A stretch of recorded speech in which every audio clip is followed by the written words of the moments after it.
وبركاته بسم الله الحمد لله الصلاة والسلام على رسول الله وعلى آله وأصحابه أجمعين. Welcome everybody from around the world. My name is Bilal Abdul Kareem and this is the BAK show. We're going to be discussing some of the things that are important to you. Well, how do I know that? Because you're going to be the one sending in the question. We'll do Q&A. You can send your questions, your comments, or your concerns. Inshallah ta'ala, we'll do our best to read them while we are on air. We are coming at you live, and we are very happy to be here. It's a very, very difficult time for the brothers and sisters around the world, particularly in the Gaza West Bank situation. It's spilled over here in Syria, Lebanon, as you know. The Jewish state of Israel is basically on a regional rampage, and it has exposed the hypocrisy that, well, we already knew of the so-called Muslim governments around the Islamic world. And we're talking about places like Egypt and Jordan and Saudi Arabia and other places. We're going to talk about that in a few minutes. But before we get started, I do want to ask you, brothers and sisters, for something. Now, I know you're sitting there saying, wait a minute, man, we didn't even get started yet. You're already asking for something we want. I'm going to tell it to you. We're working on a very important project here. We need your help. This project is called Voices of Truth. Now, this project is it's right here. You can take a look at our crowdfunding page. It's right down there, medina.com/voices of truth. And what's Voices of Truth about? It's all about documenting the crimes that the Bashar al-Assad government carried out from the mouths of those people who are ex-detainees or family members of those who were disappeared, never to be seen again, and those who had to live abroad and abandon their homes and their families simply because they could not live in peace under the regime of Bashar al-Assad. Now, this is important. Now, why is it important? Well, in a few years' time, you're going to find some special interest groups who are going to come along and they're going to say, oh, Bashar al-Assad was a good guy. He really helped out the Palestinian cause. What did these guys do this for? ABC 1, 2, 3, just like they try to do with Gaddafi. Well, we ain't having it. We want to make sure that that which took place stands. And that's why we're working on this project, and we need your help. Please go and visit our crowdfunding page at medina.com/voices of truth. We really, really do need your help so that we can carry out this project. It's going to take place, it's probably going to be about a year that we're going to need to crack on with this thing, but we can't do it without your help. So take a look. And that's medina.com/voices of truth. I am heading this project, and give us your support. Okay. First thing that we're going to talk about here today is Netanyahu's visit to the White House. He sat with President Donald Trump along with Vice President J.D. Vance. And of course, he brought his entourage with him. They discussed many different things, but something really jumped out at me. I mean, to support somebody like Benjamin Netanyahu, who heads the Israeli government carrying out a genocide, you've got to be, he's just repulsive to even listen to. He made a statement when he was in the Oval Office, and basically he said this. He said that Gazans are being locked in and not allowed to leave. Quote, we didn't lock them in. What? Gaza's been under siege for years. How does he make these statements and he doesn't cringe? I mean, that's like me coming up saying, man, I'm a white guy. What are y'all talking about? And like, everybody thinks that statements like that are okay. Like nobody's sitting there saying, come on, B, call it off. No. And he gets right up there and makes these outlandish statements next to a bold-faced liar like President Donald Trump. But then he says, we didn't lock them in. So in other words, they were always free to leave the Gaza Strip. They just didn't want to. And he goes on to say, we are not holding them in, end quote. And he says that positive talks with other countries willing to take them in. Now, first of all of this talk about positive talks with countries willing to take them in without mentioning any countries is something he's been doing for over a year. And we haven't seen any country that has come on board who said that we are willing to take in Palestinians for several reasons. Number one, this is forced displacement and ethnic cleansing, and they could be held criminally liable if the time ever comes when the International Criminal Court or the International Court of Justice is able to get their act together. And I don't mean that from their aspect, because they issue rulings and they rely on member countries to basically do their part. So not finding much takers on that front. I mean, who wants to contribute to a genocide and an ethnic cleansing? So you're not going to find a lot of countries who are going to be interested in that and taking in people who were forcibly displaced, because you carpet bomb a place, keeping the people in, killing a good portion of the population, and then say the door's open. If you want to run out, you can go ahead. What kind of population do you think that these countries would be inheriting? They wouldn't be inheriting a population that's in good condition. That is certainly not going to be the case. But I digress. It doesn't matter to these people, as I'm sure you well know. But it's not all about just the issues surrounding the White House and America. Let's go to the Muslim world now. There was a Turkish, let me just make sure that I have this together here, because I want to play a video for you that's going to take a minute. Let's just take a look and see if this video is prepared here. Okay. All right, we have to get this video ready. We're going to get that ready, and then we'll bring this to you. All right, let's go to Egypt before we go to Turkey. Egypt, speaking in reference to the International Union of Muslim Scholars, who issued a fatwa that stated that it is obligatory to fight jihad against the Jewish state of Israel. But you can always count on good old Sisi and Egypt to come to the table, and their Grand Mufti said, his name is Nadir Ayad, and he said that no, he doesn't agree with that fatwa. Why? Because he said legitimate authorities should be making this fatwa. I don't know where he actually got that from, that only those who work for governments can issue fatwa, but he thinks that's a good idea. And he said, quote, that it needs to be taken into account the political, military, and economic realities.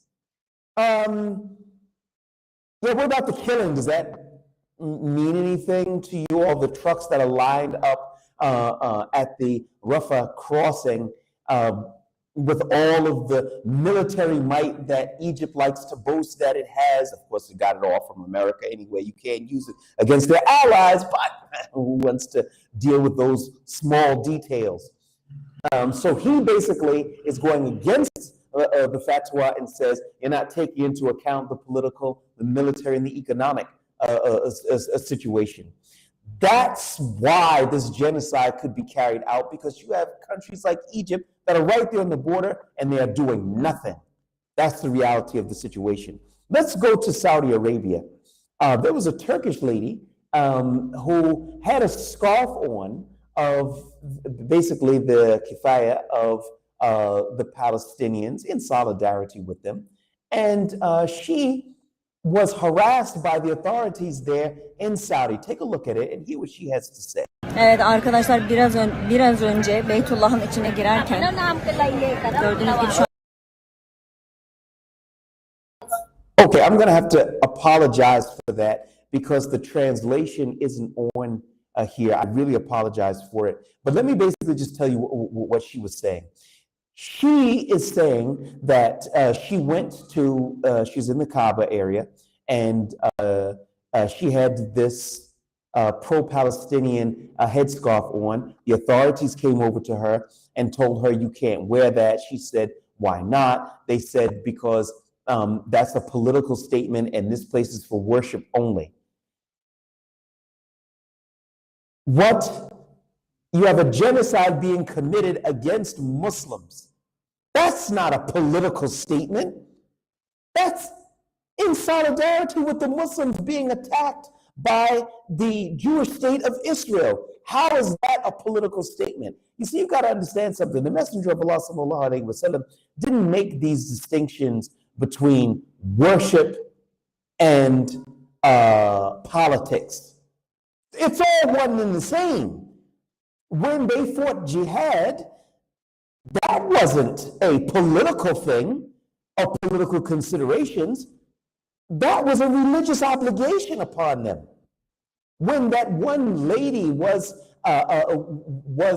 harassed by non-Muslims in the time of the Prophet ﷺ, the entire ummah rose up. Nobody said, well, wait a minute, we've got to think about the political ramifications here. We're going to have to think about the economic implications here. And that's when Islam was strong. But now you've got all of these tanks and weapons and the hundreds of billions of dollars that the Gulf states have used to buy U.S.-made weapons that you can't use against Israel anyway, and they know it. And so it's useless. It's of no benefit.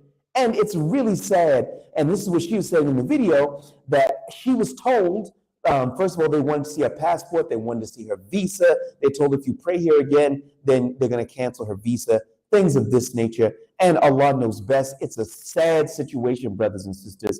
It's a seriously sad situation, and Allah knows best. All right, let's take a look and see what kind of questions, comments, and concerns you might be having. Sultan Suleiman says, Brother Bilal, will there be war between Israel and Syria?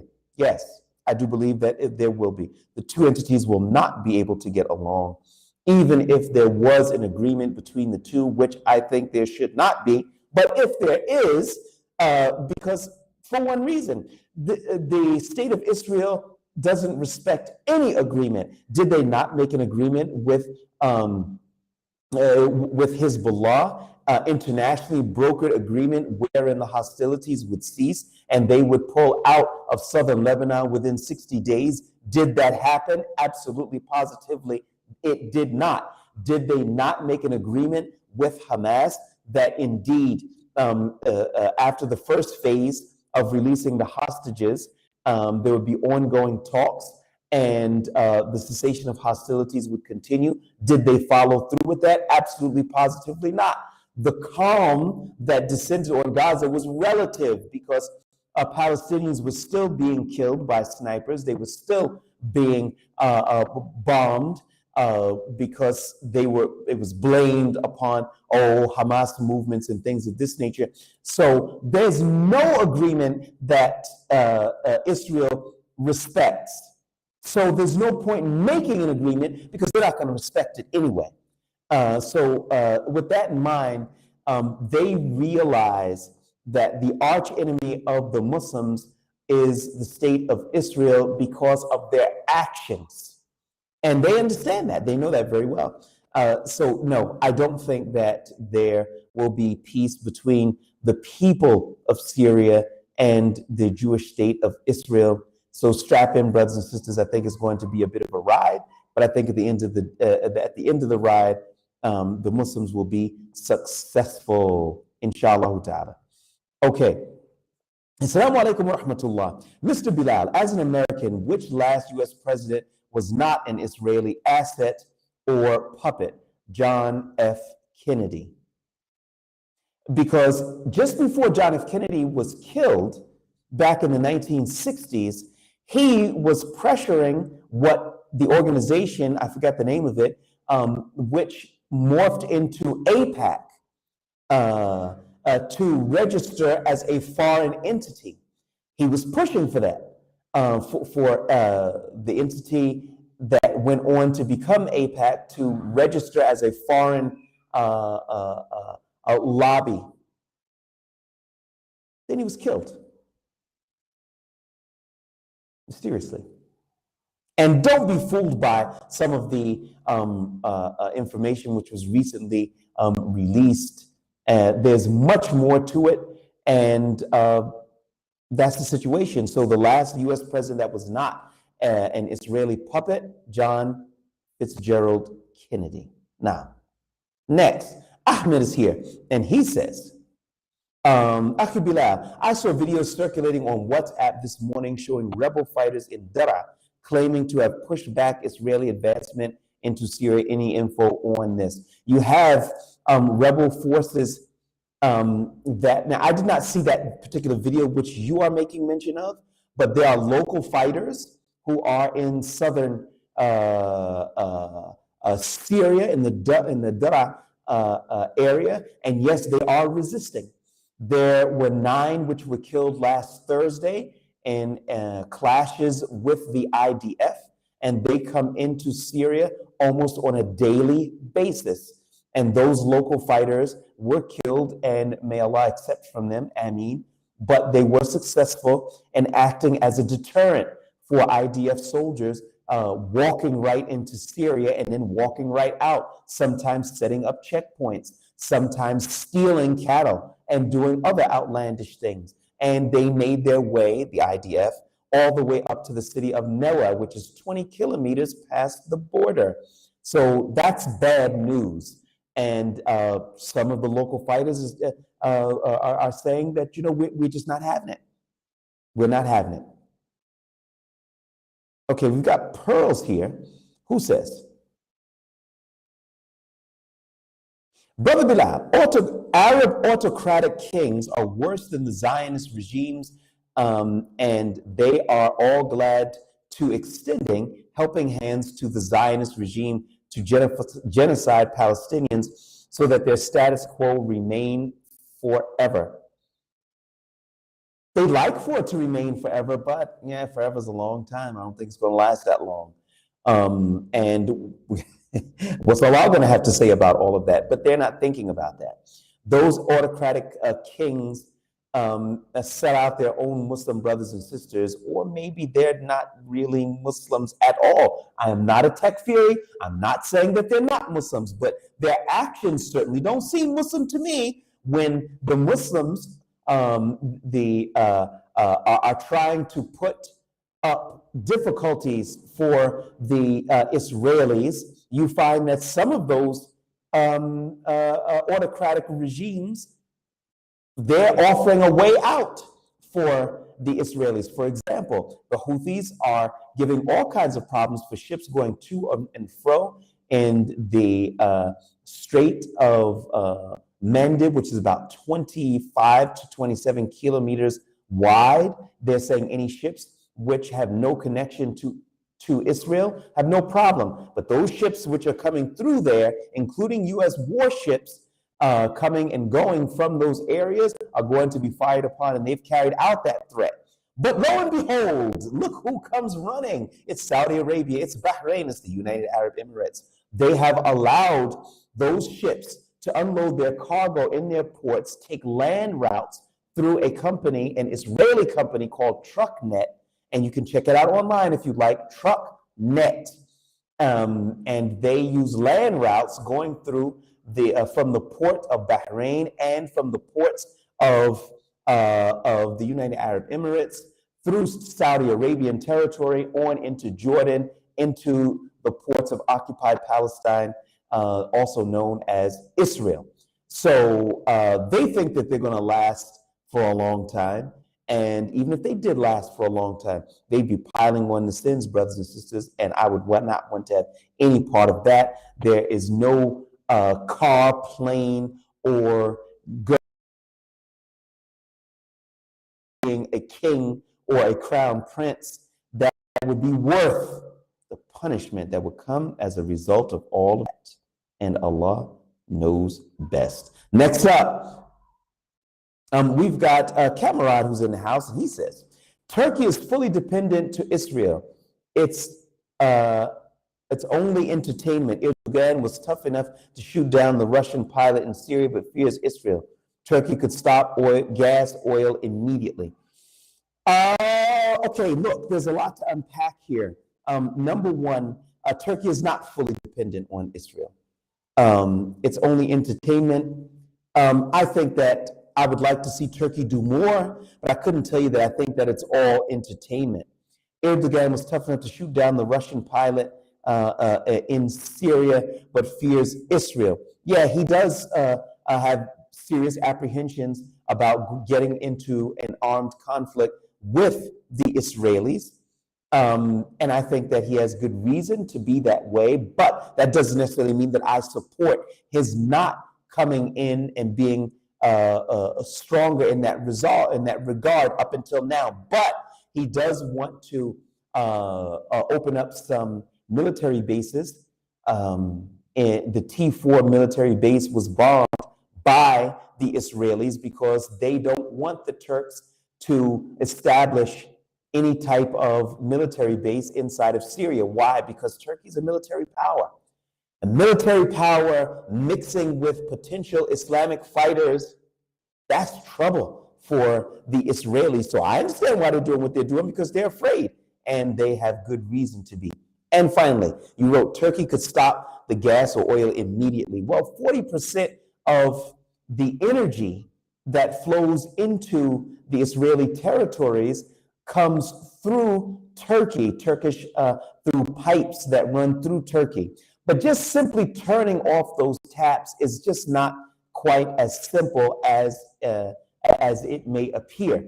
But I do think that the Turks could do more. I think that they will do more, and we're going to wait and see how that plans out.